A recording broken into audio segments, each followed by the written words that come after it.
Haber nasılsın? Geldi Selma.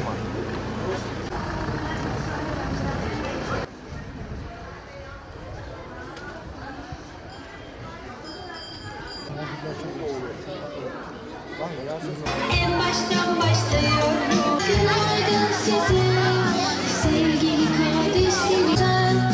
Derslerimiz pek güzel. Türkiye Okul Aile Birliği olarak Okul Aile Birliği yönetimlerinde vazife almaya tüm velilerimizi davet ediyoruz. Ekim sonuna kadar Okul Aile Birliği seçimleri olacak. Bu seçimlerde önce aile, önce ahlak, genetiğiyle oynanmış aile medeniyetimizi yeniden inşa için faaliyetler yapabiliriz.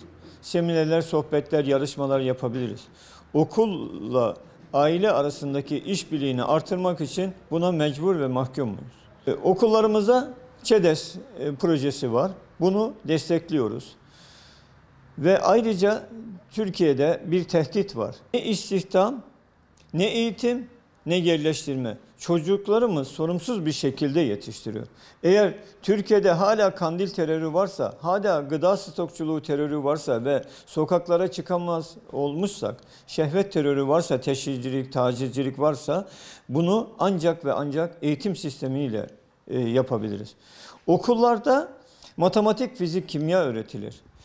Ailede önce ahlak, edep öğretilir. Ama okulla aile işbirliği yaparsa neslimizi, dinimizi, devletimizi, ailemizi ve insanlığı kurtarmak mümkün. Aileye sahip çıkarsak biz sadece Türkiye değil, dünyaya da sahip çıkacağız.